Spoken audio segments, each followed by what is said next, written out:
네, 안녕하십니까. 2025학년도 3월달 고2 학생들의 국어 교육청 모의고사 중에서 고전 시가와 고전 수필 같이 묶여있는 세트 읽어보고 풀어보겠습니다. 먼저 가작품은 가사작품이 나왔습니다. 정훈의 순환팡 온가가 나왔고요. 또 나작품으로 고전 수필인데 신흠의 천정기라고 나왔습니다.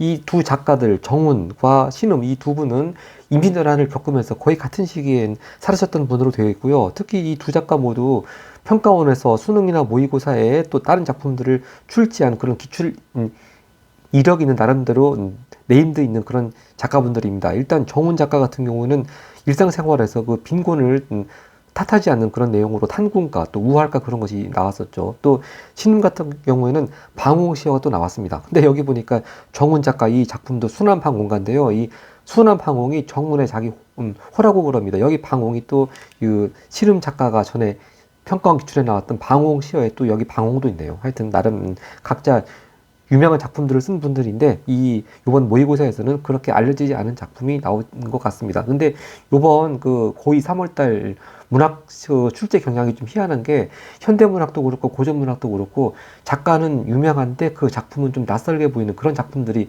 좀 일종의 트렌드 같이 나왔습니다. 그래서 고전문학도 이렇게 나왔고요. 현대문학도 오장환, 이청준, 김수영 상당히 유명한 작가분들인데 정작 그 출제된 작품은 이분들이 잘 알려져 있지 않은 작품들이 나온 것 같습니다. 네, 그런 특징이 있고요. 자, 일단 먼저 길잡이 역할을 해줄 수 있는 보기부터 먼저 보도록 하겠습니다.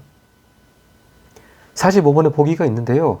딴 때의 보기와 달리 작품을 이해할 수 있는 뭐 주제를 암시해 준다거나 그런 내용은 없습니다. 자, 이 가와 나는 삶에 대한 인식과 태도와 관련도 있다. 이렇게만 딱 한 줄만 나와 있고요. 가는 한 사람의 목소리로 진술되면서 주제의식이 부각되고, 근데 주제의식이 뭔지가 일단 알 수가 없습니다. 나는 상이한 관점을 지닌 두 인물의 대화로 주제의식이 부각됐는데, 오히려 이럴수록 주제의식이 뭔지 이 컨셉이 주어지지 않을수록 정작 지문 들어가서 읽기는 그렇게 어렵지 않을 것이다. 그런 자신감을 또 암시해 주기도 합니다. 자, 근데 보통 이렇게 고전 수필에서 상이한 관점을 지닌 두 인물이 나오면 항상 이런 형식이 이제 어떤 컨셉으로 흘러가냐면은 먼저 말을 꺼낸 사람이 뒷사람한테, 거의 작가죠. 뒷사람한테 반박을 당하고, 그래서 먼저 말을 꺼낸 사람이 내가 생각을 잘못했구나 하고 깨닫게 되는, 그렇게 하면서 우리한테 교훈을 주는 그런 흐름으로 나아가게 되죠. 네, 이것도 과연 그런가 살펴보도록 하겠습니다. 자, 일단 가작품부터 먼저 보도록 하겠습니다.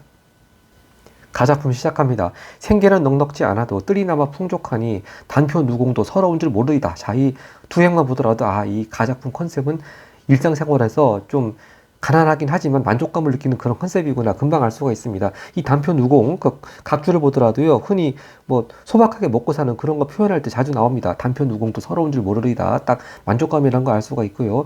동창은 햇볕 따뜻하고 북쪽은 바람 온화하니. 자, 기억부터 이제 그 식구에 이렇게 줄을 쳐놓고 각각 선지와 연결시키고 있습니다. 먼저 기억입니다. 지팡이 밥비집고 동쪽 언덕에 비켜서니 금사는 버들 그림자요 설색은 매화로다 하면서, 자, 이 버들 뭐 매화 이런 거 다 이런 게 이제 일종의 계절감을 나타내는 시어죠. 네. 또 다른 말로 해보면 또 시각적인 이미지가 나타나 있습니다. 자, 그럼 43번의 1번 선지가 기억하고 연결되니까 43번의 1번 선지 먼저 보겠습니다. 43번 선지 1번입니다. 주변을 돌아다니면서, 그렇죠. 지팡이 바삐 짚고 주변을 돌아다니면서 자연을 감상하는 모습을 형상화하고 있습니다. 그대로 맞겠습니다. 다시 질문 갑니다.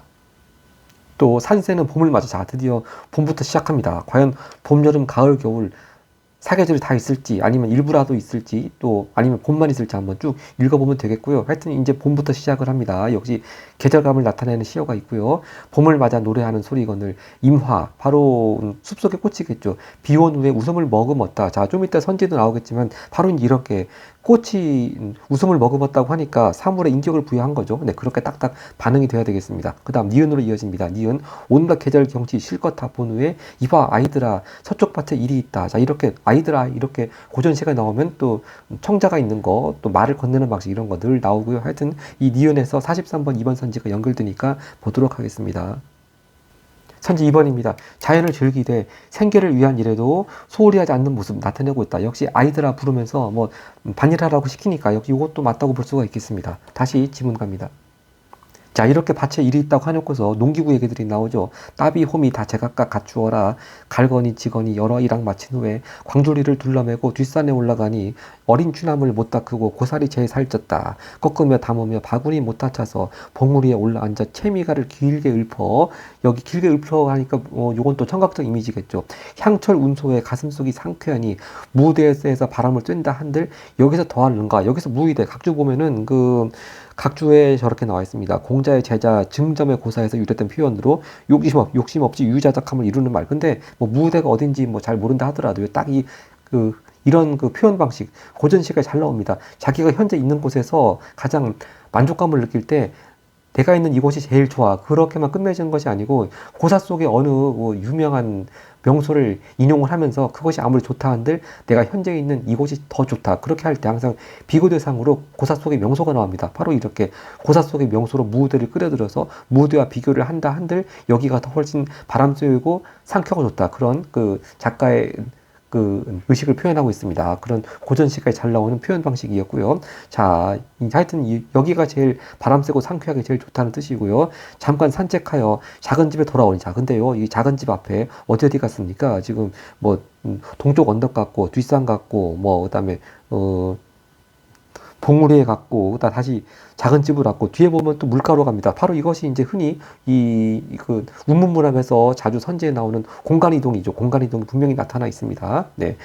상당히 바쁘게 왔다 갔다 움직이시네요. 자, 작은 집에 돌아오니 어린애는 문에서 기다리고 새술은 익어 있다. 자, 이제 그럼 술 마시는 얘기 나오겠죠. 한 잔, 또 한 잔 마신 후에 낚싯대 비껴들고 물가를 찾아가니 이제 물가로 공간 이동했습니다. 미끼 없는 낚시에 고기마다 다 모인다. 자, 이 고전 시가에서 사대부들이 낚시하는 게 꼭 물고기 잡아가지고 그거 가지고 팔고 생계를 유지하려고 낚시하는 게 아니죠. 이것도 일종의 한가롭게 자연을 즐기는 그런 컨셉으로 이제 낚시하는데 실제로 고기를 잡으려고 뭐 미끼를 뭐 좋은 거 하고 그런 것이 아닙니다. 고기 낚지 못해도 상관없고 그냥 자연을 즐기는 그런 개념으로 이렇게 낚시 얘기가 나오고요. 네. 그 다음 물고기와 새도 뜻을 알아. 다 의심 아니하네. 역시 이것도 자연물에다가 인격을 부여하는 컨셉이고요.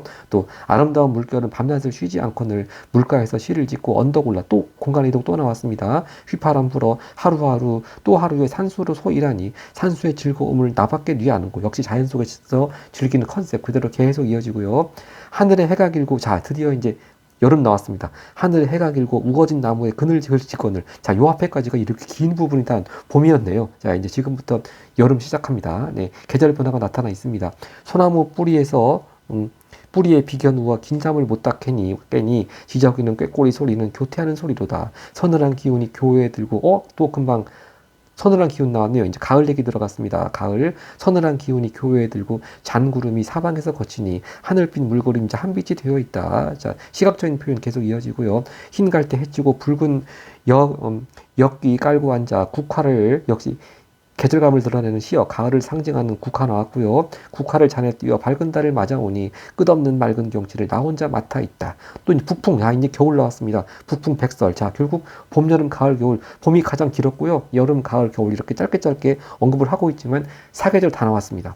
북풍이 소설하여 백설이 흩어지니 자 여기 스몰 A로 원근 자 멀고 가까운 언덕과 골짜기가 경여굴이 되었다고 했는데 경여굴도 고전시가에 잘 나오죠. 각주 보면은 눈이 와가지고 이렇게 뭡니까 달에 있다는 아름다운 구슬로 된 굴이라고 하는 건데 결국 눈 내린 경치를 뜻한다 그런 얘기입니다. 그러니까 영어로 말하자면은 눈이 와가지고 온 세상이 하얗게 변한 화이트아웃 그런 내용이 바로 경욕을 잘 쓰이는 표현입니다. 하여튼 이 원근의 언덕과 골짜기 요거까지 본 다음에 A를 보도록 하겠습니다. 44번의 그 A만 가지고 풀 수 있는 부분이 있으니까요. 자, 하여튼 조금만 남았으니까 다 읽어보겠습니다. 자, 경욕울이 되었거늘 자 화이트아웃입니다.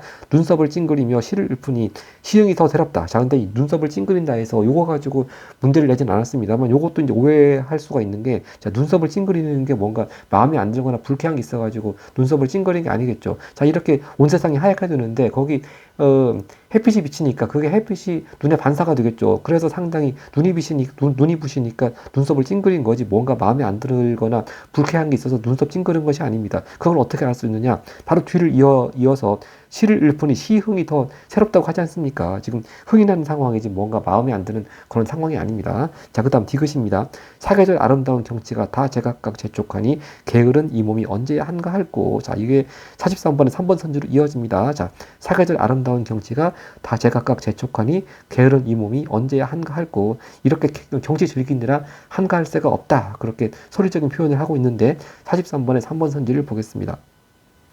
43번의 3번 선지입니다. 자, 이 자연에서의 삶에 대한 기대까지는 맞는데 근데 실제 현실 사이의 차이?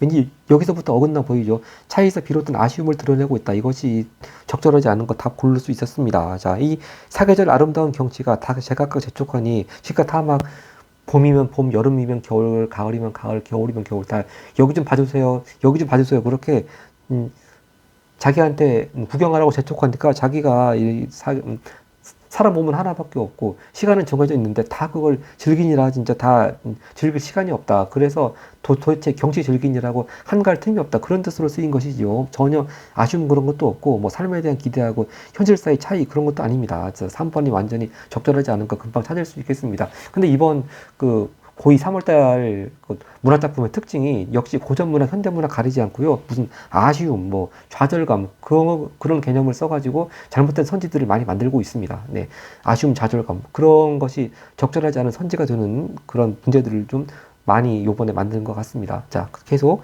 그렇죠. 아까 전에 다시 한번 지문으로 가서요. 이 스몰 a, 원근의 언덕과 골짜기. 자, 이 경역으로 되었다고 하는 이 부분, 44번에 a만 가지고 풀 수 있는 부분이 있으니까 풀어보도록 하겠습니다. 자, 44번. 자, a. 이 언덕과 골짜기가 이제 하얗게 경역으로 되었다고 하는 거. 선지 1번입니다. a는 화자에게 심미적으로 완상되는 장소. 자, 이 완상이라고 하는 의미가,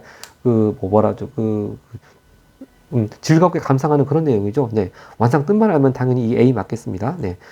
당연히 이렇게 하얗게 변한 세상, 아름답게 즐기면서 감상하는 장소고요. 선지 2번입니다. 화자의 내적 갈등 심화, 이건 전혀 관계없으니까 땡입니다. 선지 3번, 화자에게 시적 감흥을 불러일으키는 장소. 그냥 그대로 이어집니다. 이렇게 경역으로 되어서 시를 읊으니 시흥이 더 새롭다니까 시적 감흥 이것도 맞겠습니다. 3번 선지 맞고 선지 4번입니다. A는 일단 애만 봅니다. 그곳에 처한 이에게 고독감, 물론 이 화자는 계속 이 자연 속에 혼자 살고 있는 것 같습니다만 그렇다고 해서 난 너무 외로워 그런 고독감 느낀 거 없습니다. 일단 A부터가 땡이네요. 선지 5번 A는 모두 부지하는 대상에 대한 그리움을 불러일으키는 장소라고 했는데 부지하는 사람이 누군지도 언급되어 있지도 않고 당연히 그러니까 그리움 불러일으키지도 않습니다. 역시 5번 선지도 A부터 틀려가지고 정답이 될 수 있는 후보는 1번하고 3번밖에 없네요. 이제 이걸 가지고 B를 가지고 정답을 확정 지으면 되겠습니다.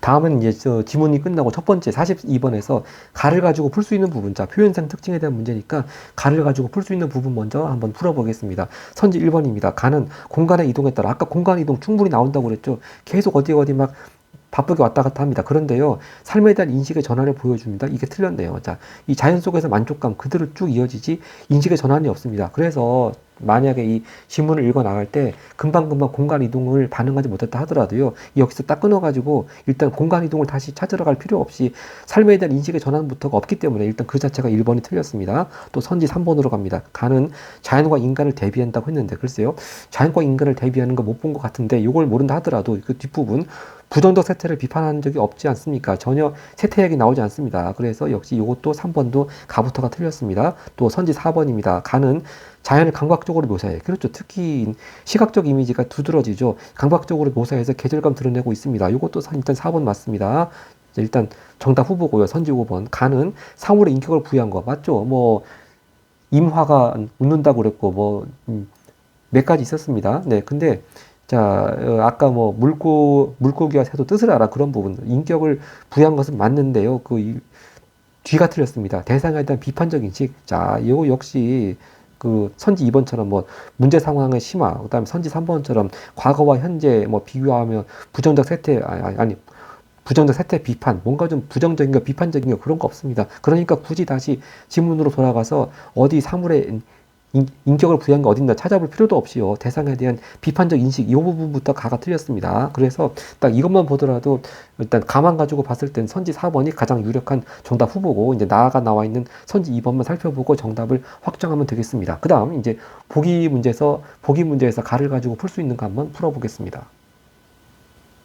네, 45번에 선지 1번입니다. 가슴속이 상쾌하니 나밖에 뉘 아는 거, 나 혼자 맡아 있다 해서 화자 자신의 삶에 대한 만족감 그대로 있죠. 만족감이 반복적으로 진술되면서 당연히 그러니까 주제의식이 부각되겠죠. 확인할 수 있습니다. 맞고요. 그 다음 선지 4번으로 갑니다. 가에 넉넉지 않아도 뜰이나마 풍족하니 제일 첫 행이었죠. 뜰이나마 풍족하니에서 삶에 대한 화자의 당연히 긍정적 인식이죠. 요 4번에 가 맞습니다. 다음 선지 5번입니다. 가에 여기서 더할런가에서 아까 여기서 더할런 거 저거죠. 무도에서 바람을 쐰다는데 여기서 더할런가. 여기가 가장 상쾌하다니까 현재의 삶에 대한 화자 자신의 긍정적 태도. 이것도 가 맞습니다. 그럼 나를 가지고 정답을 찾아야 되겠네요. 네. 자, 이제 나를 가지고 풀 수 있는 부분, 나의 지문 읽어보도록 하겠습니다. 이 나 작품 신음의 청정기에서 천정이라는 뜻은요 우물을 판다고 하는 뜻입니다. 특히 정자가 이제 글 읽어보면 우물에 대한 예찬이 쭉 나오고 결국 우물이 주요 소재인데요. 이 우물을 판다 그 뜻이 한자가 천정이고요. 자 그리고 이 작품은 이 신음 작가가 1617년 광해군 때죠. 이때 춘천에 유배가 된 첫 해에 쓴 작품이라고 그럽니다. 그러다 보니까 여기 읽다 보면은 맨 마지막 자기가 뭐 깊숙한 산골짜기에 와 있다, 귀양살이 와 있다 그런 내용이 바로 그런 뜻입니다. 자 일단 본문 시작해서 읽어보도록 하겠습니다. 얼마 뒤 한 손님이 찾아와 이렇게 말했다. 아까 우리 보기에서요. 이 나 작품은 상이한 관점을 가진 두 인물이 나왔는데 일단 첫 인물 나왔습니다. 한 손님. 근데 보통 이런 흐름은요. 이 한 손님이 한 얘기에 대해서 이제 또 다른 화자, 또 다른 사람이 그걸 반박을 하는데 결국 그 반박의 내용이 옳다는 흐름으로 갑니다. 그래서 처음 이 말을 꺼낸 사람은 결국 반박을 당하고 자기가 잘못 생각했다고 깨닫고 그러면서 우리한테 교훈을 주는 그런 흐름으로 가는 것이 이제 보통 이런 고전수필의 기본 흐름인데 역시 그런 거 한번 쭉 읽어보도록 하겠습니다. 한 손님이 찾아와 이렇게 말했습니다. 주역의 우물괴를 보면 군자가 우물의 덕을 본받아 백성들을 위로하고 서로 돕게 권면한다라고 하였지요. 정말 우물이란 길러줌이 끝이 없답니다. 여기서 역시 우물이란 사물에 대해서 인격을 부여한 그런 표현이 있겠고요. 자, 우물이 길러준다는 말은 위로 올라갑니다. 제 자신을 돌본다는 뜻이 아니라 백성을 돌본다는 뜻인데 백성을 돌보는 일이야말로 군자의 일이지요. 하지만 우물괴의 처음에는 우물물에 진흙이 있어 막 먹지 못한다고 하였고 그 다음에는 우물이 산골짜기에 있어 동이가 깨진 것처럼 물이 아래로 샌다고 하였고 또 그 다음에는 우물바닥을 쳐낸다라고 하였고 다시 그 다음에는 벽돌을 쌓는다라고 하였으며 그 다음에 이르러서야 비로소 먹는다라고 하였고 다시 그 다음에 이르러서야 널리 베푸니 크게 선하다라고 하였으니 우물의 효용이 다 크다 하겠지만 우물을 만드는 과정은 실로 험난하고 복잡하다 하겠소. 상당히 무슨 말씀을 하시라고 이렇게 길게 우물을 만드는 과정, 그다음에 우물의 뭐 덕목을 이렇게 예찬하는 말이 길게 이어졌고요. 계속 읽어봅니다. 헌데 지금 당신이 세운 우물은 이미 바닥을 쳐내기까지 했으니 자, 이 우물 만드는 과정 중에서 일단 한 중간 단계까지 했네요. 이제 그 다음 공정이 뭡니까? 벽돌 쌓는 것부터 또 남았네요. 벽돌 쌓고 물 길어 먹고 널리 덕을 베푸는 일이야 노력하지 않아도 순차적으로 될 테지요. 이를 그대의 상황에 빗대자면 자 드디어 본론으로 이어집니다. 결국 우물하고 이 한 손님의 상대방 결국 작가겠죠. 이 작가를 서로 이제 견주기 위해서 이렇게 결국 우물을 동원한 겁니다. 그대의 상황에 빗대자면 그대가 깊이 도를 간직하고 담뿍 덕을 지니고 있으면서도 애초롭게 쓰이지 못함이 마치 우물이 감추어져 쓰이지 못했던 때와 실로 비슷하다 하겠소. 하지만 우물괴의 마지막에 보면 크게 선하고 길하여 우물의 도가 이루어졌다라고 하였으니 자 리을 이어집니다. 리을 임금이 명철하여 복을 받게 되면 덮여있던 우물이 파여 쓰이게 되는 것처럼 그대 역시 널리 능력을 펼칠 수 있는 기회를 만나게 될 것이요. 이랬습니다. 이게 이제 이렇게 말해주면은 이 상대방 즉 이 작가 입장에 가서 이렇게 나를 알아주는 사람이 있다니 참 굉장히 듣기가 좋다 하면서 같이 맞장구를 치거나 제가 그러면서 겸손한 말을 하거나 그렇게 보통 대화 흐름은 그렇게 나가겠죠. 근데 그렇지가 않습니다. 하여튼 일단 여기까지는 일단 듣는 상대방 입장에서는 자기가 이렇게 귀양 와 있는데 나를 알아준 사람이 이렇게 있다니 하면서 굉장히 듣기 좋은 말까지 했습니다. 일단 그거에 대한 작가의 반응은 좀 이따 보기로 하고요. 일단 리을이 또 43번에 4번 선지로 연결되어 있으니까 43번에 4번 선지를 보겠습니다. 리을 상대방의 앞날에 대한 전망을 드러내기 위해 즉 임금을 잘 만나면은 당신도 잘 널리 쓰일 것이다. 그런 전망을 드러내기 위해서 상황을 가정하고 있죠. 어떤 가정입니까? 임금의 명철하에 복을 받게 되면 그렇게 가정하고 있습니다. 네. 아까 이미 이 문제 정답은 3번 나왔기 때문에 이는 나머지는 가볍게 보면 되는데 일단 4번 적절한 거 맞겠습니다. 계속 다시 지문으로 갑니다. 자, 이렇게 한 손님이 작가한테 이제 결국 미래에 널리 능력을 펼칠 수 있는 기회를 만나게 될 것이요. 이렇게 좋은 말씀 했는데 그의 장황한 말에 나는 웃으며 이렇게 말했다. 여기 웃는다고 하는 뜻이 결국 동의한다는 뜻이 아니죠. 네. 뭐 마음 뭐 그렇게 나를 알아준다고 하니까 듣기는 좋고 감사하긴 하는데 그 말 취지에 동의하지 않는다. 그런 뜻으로 여긴 웃는 겁니다. 그래서 이 뜻은 여기서 웃는 뜻은 이 한손님의 말에 동의하는 것이 아니다. 그렇게 일단 컨셉을 이해를 해야 되겠고요. 자, 이 작가의 말이 이어지겠습니다. 나의 말. 고을은 옮겨도 우물을 옮길 수 없다고 하지 않습니까? 그러니 우물이 무엇을 바라겠습니까? 우물물을 길어러 오는 사람이야 물이 깊기를 바랄 테고 우물물을 길어가는 사람이야 동이에 물을 가득 채우길 바라겠지만 우물이야 무엇을 상관하겠습니까? 자, 이 우물의 입장에서 무엇을 바라겠습니까? 무엇을 상관하겠습니까? 역시 계속 사물에 인격을 부여하는 표현 나고요. 계속 같은 비슷한 그 서리적인 표현을 반복을 하고 있습니다. 무엇을 바라겠습니까? 무엇을 상관하겠습니까? 우물은 차면 내줌으로 누가 길어간다고 해서 채워지지 아니할 까닭이 없고 비면 받아들이므로 아무도 길어가지 않는다고 해서 항상 비어있을 까닭이 없지요. 그런즉 길어가거나 말거나 우물이 무엇을 개의하겠습니까? 계속 서류적인 표현 나왔습니다. 그런데 지금 내가 만든 우물은 사거리 큰 길에 있지 않고 B입니다. B, 스몰 B, 깊숙한 골짜기에 있는지라 여러 가게와 여러 사람들이 쓰도록 자리 잡혀 있지 못하고 여기 이제 미음입니다. 미음. 기이한 사람이나 귀양살이 온 사람이 쓰도록 자리 잡혀 있어. 바로 여기 작가가 지금 춘천에 귀양 올 때 이 작품을 쓴 거라고 참고적으로 제가 말씀드렸습니다.